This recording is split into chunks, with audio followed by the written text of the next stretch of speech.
আমফানের সবথেকে বেশি ক্ষতিগ্রস্ত হয়েছে উত্তর 24 পরগনা, দক্ষিণ 24 পরগনা এবং পূর্ব মেদিনীপুরের একাংশ। কাকদ্বীপে একটি ছবি আপনাদেরকে দেখাচ্ছি এই মুহূর্তে, যখন আমফান ধেয়ে আসে যেন সাক্ষাৎ মৃত্যু, ভয়ঙ্কর প্রকৃতি।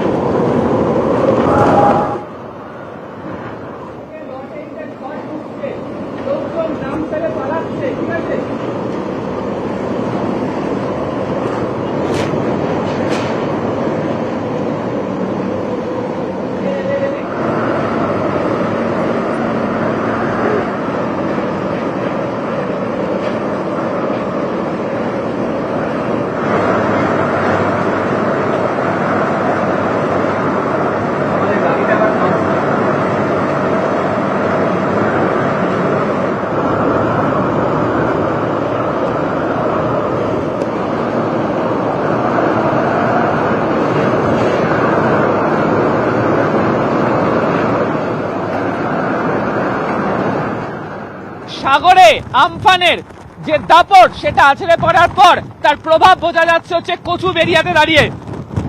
একদম আমরা লট 8-এর ঘাটে দাঁড়িয়ে রয়েছি, যেখানে দেখা যাচ্ছে যে ঝড় এগিয়ে আসছে এবং যে মুড়িগঙ্গার যে জল সেটা কার্যত ফুলে ফেঁপে উঠেছে এবং যে জায়গা পর্যন্ত জল আসে সেই সাধারণ জায়গা থেকে আরো অনেক ওপরে উঠে কার্যত মুড়িগঙ্গার চেহারা নিয়েছে সমুদ্রের মতো। ইতিমধ্যে কচুবেড়িয়া এই লট 8-এর বিভিন্ন জায়গা থেকে নদীর ধারে যে সমস্ত মানুষজন যারা ছিলেন তাদেরকে সরিয়ে দেওয়া হয়েছে। গোটা রাস্তা, এই লট 8-এর গোটা রাস্তার একাধিক জায়গাতে বিভিন্ন বাড়ির ছোট ছোট যে কাঁচা বাড়ি ছিল তা ভেঙে পড়েছে। সরকারি যে অফিস যেগুলো ছিল সেগুলোতে, এবং ঝড়ের যা তাণ্ডব, ঝড়ের যা চেহারা এই মুহূর্তে বোঝা যাচ্ছে তা অত্যন্ত ভয়ঙ্কর। সমস্ত কিছু কার্যত উড়িয়ে নিয়ে যাওয়ার মতো পরিস্থিতি তৈরি হয়েছে।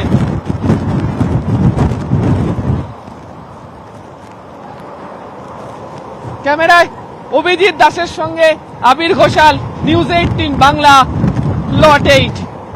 আর এই দাপটের রীতিমতো জেটি ভেসে গিয়েছে। প্রবল ঝড়ে তখন উথাল পাথাল মুড়িগঙ্গা। গ্রাউন্ড জিরোর সাক্ষী ছিল নিউজ 18 বাংলা।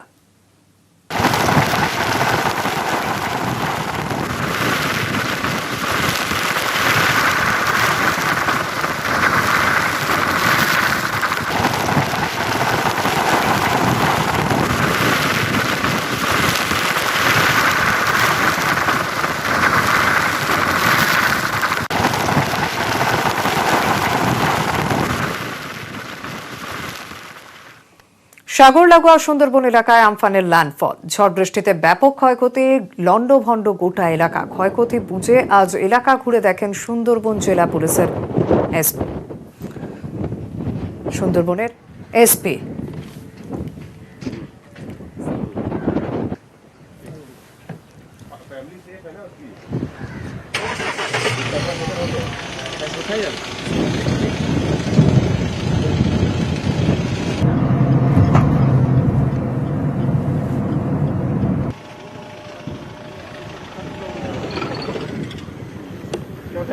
চালটা হিসাব করে গেছিল, এক্ষুনি স্যার ওই ত্রিপল লাগালো, ওই স্যার যে কালো ত্রিপল লাগানো হচ্ছে একদিকে চালটা পুরো উড়ে গেছিল, স্যার ত্রিপলটা লাগালো যাচ্ছে। এরকম অনেক জায়গায় প্রপার্টি ড্যামেজ হয়েছে। হ্যাঁ স্যার, পুরো ঠিক আছে।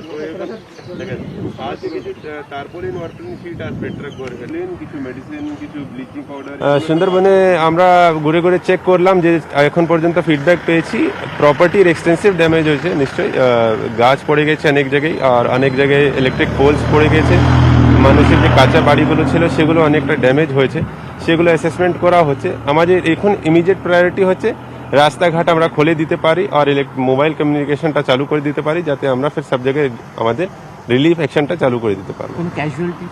ক্যাজুয়ালিটির স্পেসিফিক খবর এখনো কোনো পাইনি, কিন্তু শুধু প্রপার্টি লসটা কিন্তু এক্সটেন্সিভ পাচ্ছে। ইমিডিয়েট প্রায়োরিটি মানুষের যে ইমিডিয়েট কনসার্ন আছে খাবার দাবার থেকে স্টার্ট করে বাড়ি ঠিক করা, সেটাই নিশ্চয়ই হবে।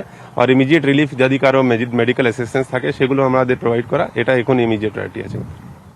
আর এই ঝড় বৃষ্টি কাটতেই আমফানের তাণ্ডবের ছবিটা ক্রমশই স্পষ্ট হচ্ছে।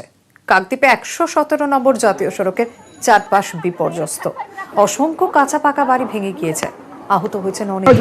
দুর্যোগের মধ্যে বিস্তীর্ণ এলাকা বিদ্যুৎহীন।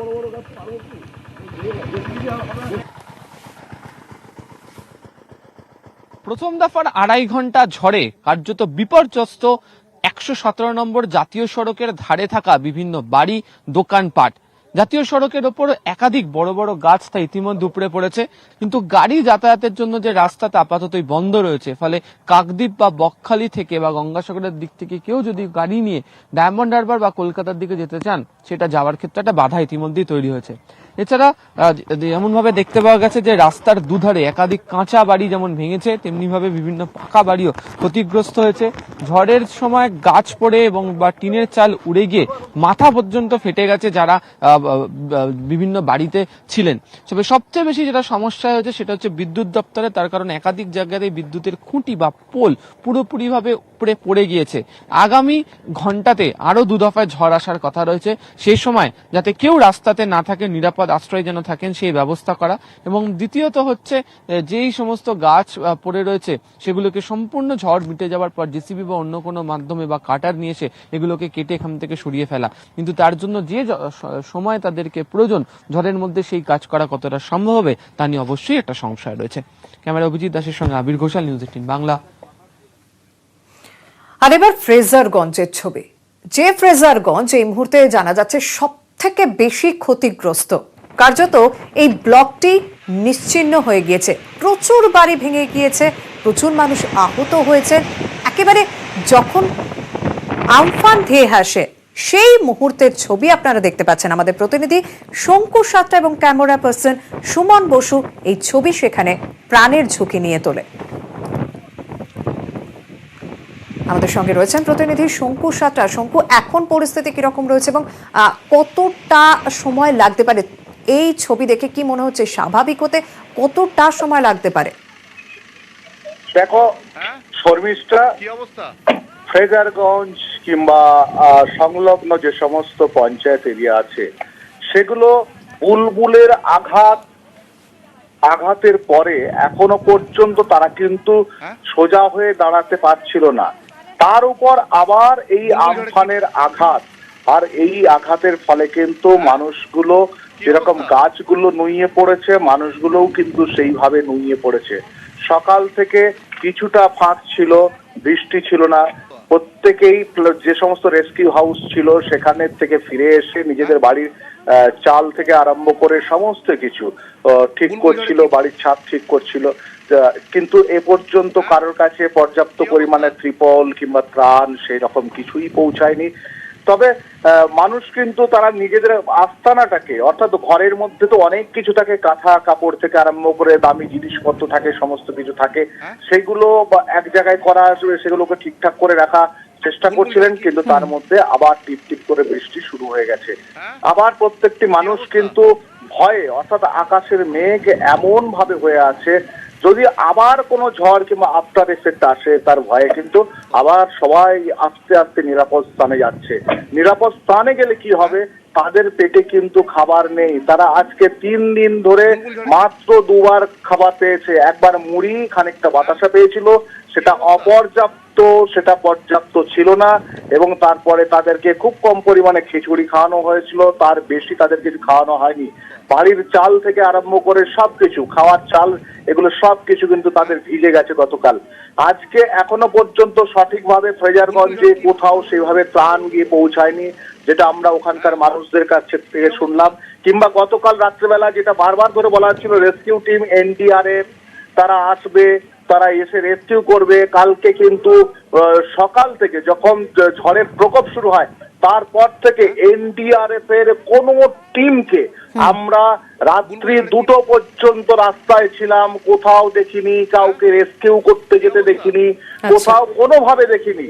শর্মিষ্ঠা, ধন্যবাদ শঙ্কু।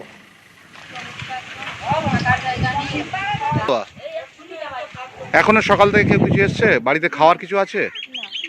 খাওয়ার কিচ্ছু নেই, বাড়িতে কিছুই খাবার নেই, তবে সকাল থেকে কেউ কিছু নিয়ে আসেনি।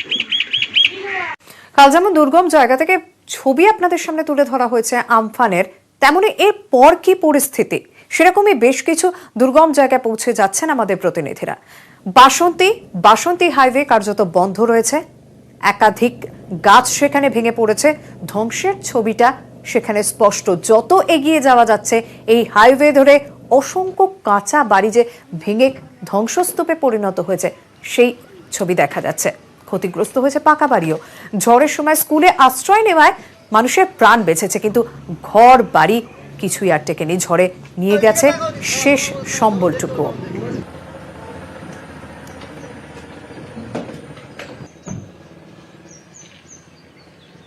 আমফানের তাণ্ডবে কার্যত গোটা দক্ষিণ 24 পরগনা লণ্ডভণ্ড হয়ে রয়েছে, বিপর্যস্ত, বিদ্যুৎ সংযোগ বিচ্ছিন্ন।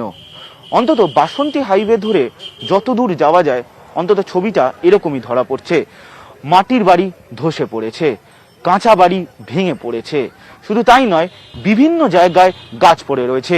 বাসন্তী হাইওয়ে ধরে যোগাযোগ ব্যবস্থা পুরোটাই বিচ্ছিন্ন হয়ে পড়েছে। আমরা এইভাবেই বাসন্তী হাইওয়ে ধরে এগিয়ে চলেছি ঝড়খালির দিকে। আর ঠিক তখনই এমনই একটি গ্রামে এসে আমরা দেখলাম, যেখানে দেখতেই পাচ্ছেন যে এই যে মাটির বাড়িগুলি রয়েছে ঠিক এভাবেই বুধবারের আমফানের তাণ্ডবে ভেঙে পড়েছে। পুরো মাটির বাড়িটাই ঠিক এখন ধ্বংসস্তূপে পরিণত হয়েছে। ভাই, তোমরা কি এই বাড়িতে থাকতে? হ্যাঁ, থাকতাম। কাল বেলা 1টা থেকে ঝড় শুরু হয়েছিল এখানটায়। তা আমরা সন্ধ্যার দিকে এখানে ছিলাম। তো ঝড় জোরে হওয়াতে আমরা ওই স্কুলে আশ্রয় নিলাম, তারপরে ঘরটা ভেঙে পড়ে গেল। যারা মূলত এই মাটির বাড়িগুলিতে থাকতেন তারা কিন্তু আশ্রয় নিয়েছিলেন পাশেরই একটি স্কুলে, অন্তত প্রাণে বাঁচার জন্য। এই গ্রামেরই একাধিক বাড়ি ভেঙে গেছে। এখন একটাই প্রশ্ন, এরা কোথায় যাবেন, কিভাবে খুঁজবেন আগামী দিনের বাসস্থান? ক্যামেরায় পিন্টু সরকারের সঙ্গে সোমরাজ বন্দ্যোপাধ্যায়, নিউজ 18 বাংলা, দক্ষিণ 24 পরগনা। এবার যদি উত্তর 24 পরগনার দিকে নজর দেওয়া যায়, হিঙ্গলগঞ্জে সেখানেও তাণ্ডবের চিহ্ন স্পষ্ট। উত্তর 24 পরগনার উপকূলবর্তী এলাকায় ব্যাপক প্রভাব পড়েছে এই আমফানে। হাসনাবাদে নদী বাঁধে ফাটল, প্লাবিত আশেপাশের এলাকা, ঝুঁকি নিয়ে কার্যত যাতায়াত করতে হচ্ছে মানুষকে। আমাদের সঙ্গে রয়েছেন প্রতিনিধি জিয়াউল আলম। জিয়াউল, তোমার কাছে জানতে চাইবো যে কোন কোন ব্লক, কোন কোন এলাকা সব থেকে বেশি ক্ষতিগ্রস্ত হয়েছে? এখনো পর্যন্ত ত্রাণের কোনো ব্যবস্থা বা কোনো রকম পরিস্থিতি স্বাভাবিক করার চেষ্টা শুরু হয়েছে? শর্মিষ্ঠা, দেখো, প্রথমে তোমাকে জানিয়ে রাখি, যেভাবে আমফানের তাণ্ডব হিঙ্গলগঞ্জ জুড়ে হয়েছে সেটা একেবারে কিন্তু ভয়াবহ একটা চিহ্ন। সকাল থেকে কিন্তু একমাত্র হিঙ্গলগঞ্জ হাসনাবাদের যে মেন সড়ক, একটি মাত্র রাস্তা, সেই রোডে কিন্তু একেবারে আমরা গতকালকের সন্ধ্যে থেকে আটকে ছিলাম। গাছের প্রায় হাজার হাজার গাছ সেখানে পড়েছে। সকাল 7টার সময় বেশ কিছু সরকারি আধিকারিক সেই গাছ সরিয়ে কিন্তু আমাদেরকে উদ্ধার করে। তারপরে কিন্তু রাস্তা যখন এই গাছ উদ্ধার করে, তারপরেই কিন্তু একেবারে ইছামতি নদীর একাধিক জায়গায়, সব মিলিয়ে না হলেও প্রায় 5 থেকে 6 জায়গায় প্রায় 1000 ফুট নদীর বাঁধ ভেঙেছে, ডাসা নদীর ভেঙেছে। প্রায় হাজার হাজার মানুষ কিন্তু এই মুহূর্তে গৃহহীন। তারা কিন্তু সুন্দরবন যে হিঙ্গলগঞ্জ হাসনাবাদ রোড রয়েছে সেই রোডে কিন্তু আশ্রয় নিয়েছিল। তারপরে কিন্তু 11টার পর থেকে সেই রোডের উপরে কোনো জায়গায় 5 ফুট, কোনো জায়গায় 6 ফুট কিন্তু জল ইতিমধ্যে দাঁড়িয়ে গেছে। প্রশাসনিক এখনো পর্যন্ত কোনো কর্তা সেখানে আমরা দেখতে পাইনি। এই নিয়ে কিন্তু একটা এলাকার মানুষের ক্ষোভ রয়েছে যে কোনো কর্তা কিন্তু এখনো পর্যন্ত আসেনি। ত্রাণ তো দূরের কথা, সামনে এসে কোনো কিছু সান্ত্বনার মতন কিছু দেওয়ার মতন কিছু কিন্তু কোনো কথা বলেনি, বা কোনো প্রশাসন এবং জনপ্রতিনিধি যারা রয়েছে দায়িত্বে তারাও কিন্তু এলাকায় যায়নি। তাই নিয়ে কিন্তু এই মুহূর্তে হিঙ্গলগঞ্জ হাসনাবাদ রোডে তারা প্রায় হাজারে হাজারে মানুষ কিন্তু তারা বিক্ষোভ করছে, রাস্তার উপরে রয়েছে। অন্যদিকে যে সমস্ত ত্রাণ শিবির এখনো পর্যন্ত রয়েছে, যে সমস্ত উঁচু জায়গা বা হাই স্কুল বা প্রাইমারি স্কুলের ছাদের উপরে যে সমস্ত মানুষ রয়েছে, তাদেরও কিন্তু পর্যাপ্ত পরিমাণে কোনো ত্রাণ সেখানে পাঠানো হচ্ছে না। এই নিয়ে একটা হিঙ্গলগঞ্জ, হাসনাবাদ, মিনাখা সমস্ত এলাকায় কিন্তু একটা যথেষ্ট ক্ষোভ রয়েছে সাধারণ মানুষের মধ্যে। অনেক ধন্যবাদ জিয়াউল। বনগাঁ মহকুমার বাগদায় ঝড়ে লণ্ডভণ্ড একাধিক এলাকা। গতকাল রাত থেকে সেখানে বিদ্যুৎ বিচ্ছিন্ন হয়ে পড়ে রয়েছে। জায়গায় জায়গায় উপড়ে গিয়েছে গাছ। এমন পরিস্থিতি, টিনের চাল উড়ে গিয়ে গাছে ঝুলছে। এরকম ঝড় আমরা দেখতে পাইনি। আমাদের বাগদার এরিয়া যে দেখছি পুরো সব বাড়ি ঘর ভেঙে চুরমার হয়ে গেছে। লোকের ঘর বাড়ি গাছের মাথায় ভেসে আছে, লেগে আছে। গাড়ি, বিদ্যুতের তার ফার পুরো কালেকশন পুরো ছিন্ন বিচ্ছিন্ন হয়ে গেছে। ঝড়ের দাপটে উড়েছে ঘর, বিচ্ছিন্ন হয়েছে বিদ্যুৎ সংযোগ। বনগাঁ মহকুমার বিস্তীর্ণ এলাকায় যোগাযোগ বিচ্ছিন্ন হয়েছে। রাস্তায় গাছ পড়ে আছে, বিভিন্ন জায়গায় বিদ্যুতের খুঁটি উপড়ে গেছে। গাছে ঝুলছে টিনের চাল। অনেকে জানাচ্ছে জন্মের পরে এরকম ঝড় এই প্রথমবার দেখলো। এ যেন ধ্বংসস্তূপ বনগাঁ মহকুমা। আমফানের দাপটে ছিন্ন ভিন্ন হয়ে গেছে বনগাঁর অনেক গ্রামের অনেক ঘরবাড়ি। উত্তর 24 পরগনার বনগাঁ থেকে অনিরুদ্ধ কীর্তনিয়া, নিউজ 18 বাংলা। যেহেতু পশ্চিমবঙ্গে ল্যান্ডফল হয়েছে তাই ক্ষয়ক্ষতিও এখানে বেশি, তাই প্রথম পর্যায়ে ভেঙে পড়া গাছ সরিয়ে রাস্তায় যান চলাচল স্বাভাবিকের চেষ্টা হচ্ছে, জানালেন এনডিআরএফ এর প্রধান SN প্রধান। राज्य में ज़्यादा इम्पैक्ट हुआ है वो लैंडफॉल वाला राज्य है, वो है वेस्ट बंगाल। नेचुरल है कि वहाँ पर जो कच्चे मकान हैं कुछ ध्वस्त हुए हैं। पहला काम हो रहा है कि रास्ते क्लियर किए जा रहे हैं। पेड़ जो गिरकर कटे पड़े हुए हैं उनको काटा जा रहा है, क्लियर किया जा रहा है ताकि रास्ते और आवागमन जो है शुरुआत हो सके। वन के साथ साथ बिजली की समस्या है। जैसे साउथ 24 परगना में बिजली जो है ठप है क्योंकि पोल्स गिर गए हैं या तार टूट गए हैं, तो उसके रेस्टोरेशन में भी काम शुरू होने वाला है। क्लोन शेल्टर में वो लोग रहेंगे, तो कोविड का समय है तो उसमें जो सोशल डिस्टेंसिंग और सैनिटाइजेशन का प्रोटोकॉल ऑब्जर्व करना है उसके लिए भी एनडीआरएफ की टीमें वहां मदद कर रही हैं, सैनिटाइजेशन में भी मदद कर रही हैं। बिकॉज ऐसा इसका अनुभव तो पहले तो है नहीं, तो ये एक अभूतपूर्व सिचुएशन है, अनप्रेसिडेंटेड सिचुएशन है और इसलिए एक नया अनुभव है क्योंकि 2 चैलेंज एक साथ टैकल करने पड़ रहे हैं।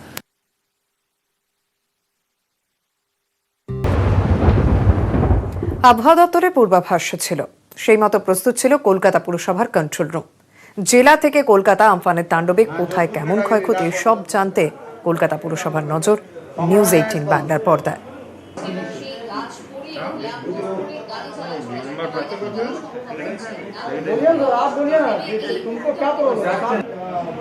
ভয়ঙ্কর আমফানের মোকাবেলায় কলকাতা পুরসভা প্রস্তুত ছিল, আর সারা রাত জেগে গাছ পড়েছে কোথায় কোথায় কতটা জল জমেছে সেই খবরাখবর নেওয়ার জন্য কলকাতা পুরসভার কন্ট্রোল রুম সদা ব্যস্ত। এখনো রয়েছে সেই আমফানের সময় থেকে, আমফান আসার আগে থেকে, ভয়ঙ্কর আমফান কলকাতায় আছড়ে পড়ার আগে থেকেই 24 ঘন্টা সদা সতর্ক কলকাতা পুরসভার এই কন্ট্রোল রুম। এখনো কোথায় কোন ওয়ার্ডে আবার গাছ ভেঙে পড়েছে, বাড়িতে কোথায় গাছ কাটতে হবে, কোথায় জল নামছে না, এখনো খবর আসছে।